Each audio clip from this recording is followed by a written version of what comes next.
Hello friends, మనం వైశంపాయన మహర్షి గురించి తెలుసుకుందాం. వ్యాస భగవాన్ని ప్రధాన శిష్యుల్లో వైశంపాయన మహర్షి ఒకరు. చిన్నతనం నుండే వ్యాస మహర్షి వద్దనే పెరిగి విద్యాబుద్ధులను నేర్చుకున్నారు. అనంతరం గురువైన వేదవ్యాస మహర్షి వైశంపాయన మహర్షికి యజుర్వేదాన్ని క్షుణ్ణంగా బోధించి దానిని వ్యాపింపచేయమన్నారు.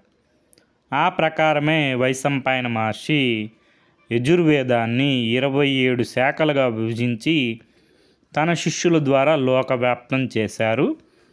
వైశంపాయన మహర్షి యజుర్వేదాన్ని శ్రావణ శుక్ల చతుర్దశి నాడు సంకలనం చేసినందున దానిని శుక్ల యజుర్వేదీయ శ్రావణి అని అంటారు. వైశంపాయన మహర్షికి అనేక మంది శిష్యులున్న యాజ్ఞవల్క్యుడు వారిలో ముఖ్యుడు. ఇతడు గురువుకు ప్రీతిపాత్రంగా మెలిగేవాడు. ఒకనాటి సంఘటనలో అహంకరించిన యాజ్ఞవల్క్యుని చూసి ఎంత ఇష్టుడైనా అహంకారం కూడదు కనుక తాను నేర్పిన విద్యను తిరిగి ఇవ్వమన్నాడు వైశంపాయనుడు. స్వాభిమాని అయిన యాజ్ఞవల్క్యుడు గురుని ఆనత మేరకు తాను నేర్చుకున్న విద్యనంతా వెడలగక్కి అక్కడి నుండి జ్ఞానహీనుడై నిష్క్రమించాడు.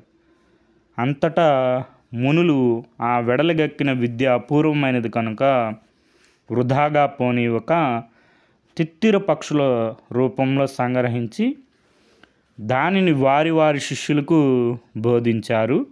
ఈ వేద విద్యనే తైత్తిరీయమని కృష్ణ యజుర్వేదమని అంటారు. ఇందులో 2198 మంత్రాలు ఉన్నాయి. జ్ఞానశూన్యుడైన యాజ్ఞవల్క్యుడు గురువు ఆశ్రమం నుండి వెళ్ళిపోయాక సూర్యభగవానుని శరణు వేడి ప్రసన్నం చేసుకొని వేద భాగాన్ని కొంత అవగతం చేసుకున్నారు.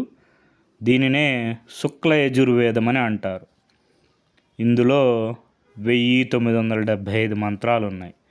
యజుర్వేదం వివిధ యజ్ఞాలను నిర్దేశిస్తుంది. ఒకసారి వ్యాస మహర్షి శిష్యులందరితో కలిసి జనమేజయ చక్రవర్తి వద్దకు వెళ్ళారు. వారిని చూసి సంతోషించిన ఆ రాజు కురువంశ చరిత్ర వివరించమని వేడుకొన్నారు. అంతటా వ్యాస మహర్షి వైశంపాయనుడు దీనికి సమర్థుడని పిలిచి వివరించమన్నాడు. అప్పుడు వైశంపాయన మహర్షి జన్మజన్మల పాపాలని ప్రక్షాళనం గావించగలది, ధర్మార్థ కామ మోక్షాలకు సాధనమై ఉన్న మహాభారత వృత్తాంతమంతా జనమేజయ మహారాజుకు వివరంగా తెలిపారు. అంతేకాక హరివంశంలో ఉన్న పృథు చక్రవర్తి చరిత్ర, మన్వంతర వివరణ, కువలయాశ్వ చరిత్ర, త్రిశంకు చరిత్ర, యయాతి చరిత్ర మొదలైన ఆసక్తిదాయకములైనవి అనేకం వివరించారు. చివరగా జనమేజయ మహారాజుకు మోక్ష మార్గాన్ని కూడా తెలిపారు.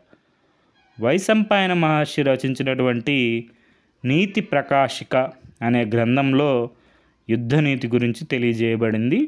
ఇందులో ప్రాచీన భారతదేశంలో శస్త్రాస్త్రాల గురించి, సైనిక విన్యాసం గురించి, సేనా నాయకుల విధుల గురించి, 136 రకాల ఆయుధాల గురించి వైశంపాయన మహర్షి వివరించారు.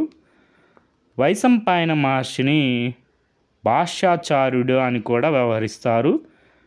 అన్ని విద్యలందు నిష్ణాతుడైన వైశంపాయన మహర్షి వేదవ్యాప్తిలో పాలు పంచుకొని మార్గదర్శక ఋషుల్లో ప్రముఖంగా నిలిచి చిరస్మరణీయులైనారు. ఇది మనకి వైశంపాయన మహర్షి గురించి కొన్ని విషయాలు. దీనికి మూలం భారతీయ ఋషులు. Okay friends, thank you for watching.